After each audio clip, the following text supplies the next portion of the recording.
जय सिया राम। सब सुख लाए तुम्हारी सरना, तुम रक्षक काहू के ढेला। मानव हृदय की बड़ी विचित्र दशा है।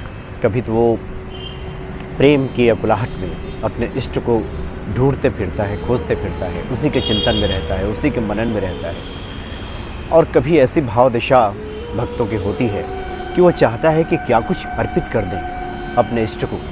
वो कभी श्री हनुमान जी को बूंदी का प्रसाद चढ़ाता है, कभी उन्हें माला अर्पित करता है, भांति भांति से उन्हें प्रसन्न करने की चेष्टा करता है। कभी वो मंत्रों का जप करता है, कभी वो सुंदरकांड का पाठ करता है, कभी श्री हनुमान चालीसा का पाठ करता है। यानी नित्य हमेशा किसी खोज में भक्त लगा रहता है कि किस प्रकार से श्री हनुमान जी हम पर कृपा कर दें। और दूसरा भाव ये है कि हनुमान जी के प्रति जो व्यक्ति का प्रेम है, और प्रेम के बदले में अगर ईश्वर के प्रेम की चाह रहे तो इससे बढ़कर के तो कुछ हो ही नहीं सकता। और बाकी रही आवश्यकताएं, ज़रूरतें, वो तो स्वयं हनुमान जी पूरी कर देते हैं। इसलिए भक्ति के भाव के साथ जो कुछ भी हम जप करें, जो कुछ भी पाठ करें, साथ में अगर हृदय में इस तरह के कुछ भाव उमड़ें तो हनुमान जी को अर्पित भी करते रहें। पिछले कुछ कड़ियों में हमने इसकी बातें की हैं कि क्या कुछ अर्पित करने से हनुमान जी की कृपा हमें प्राप्त हो जाती है।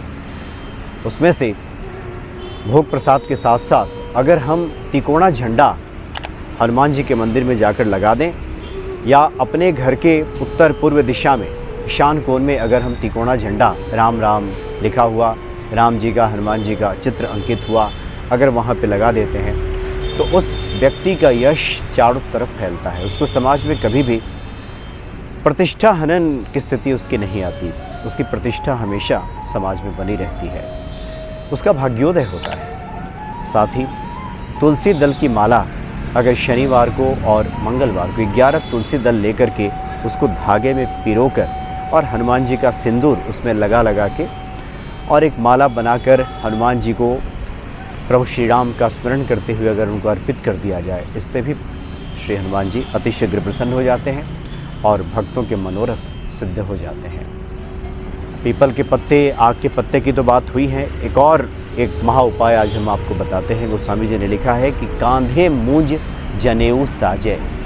हनुमान जी के जो कंधे पे जनेऊ सजता है, वो शोभायमान हो रहा है जनेऊ।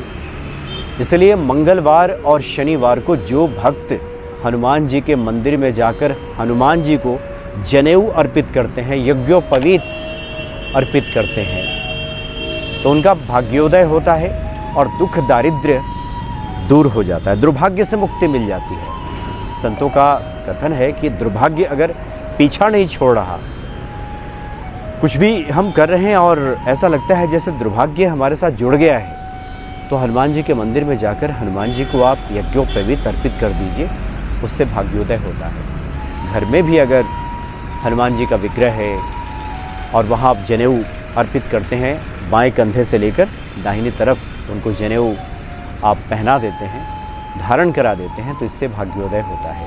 और जब भी शुभ मौका मिले, शुभ अवसर आए, तब हनुमान जी को जनेऊ अर्पित करना चाहिए, इससे व्यक्ति का भाग्योदय होता है। तात्पर्य यह है कि प्रेम के वशीभूत होकर भक्त हमेशा चाहता है कि अपने इष्ट के प्रति वो अपना समर्पण दिखाए, अपने भक्ति भावना को प्रदर्शित करे, और जो उसके भीतर के भाव हैं, आखिर जो प्रेम का प्रकटीकरण है वो तो शब्दों के साथ साथ कुछ वस्तुओं के माध्यम से भी होता है। तो कुछ वस्तुओं को भी वो प्रदान करे, लेकिन मूल भाव यही है कि प्रेम हनुमान जी के प्रति अगर हमारा प्रेम, हमारी भक्ति अगर अटूट है, ये श्रद्धा मजबूत है, तो फिर हनुमान जी की कृपा के हम बहुत जल्द पात्र बन जाते हैं। और सही मायने में जो गोस्वामी जी ने लिखा है कि और मनोरथ जो कोई लावे सोई अमित जीवन फल पावे, ये चरितार्थ हो जाता है। इसमें कतई कहीं कोई संदेह नहीं है। जय सिया राम।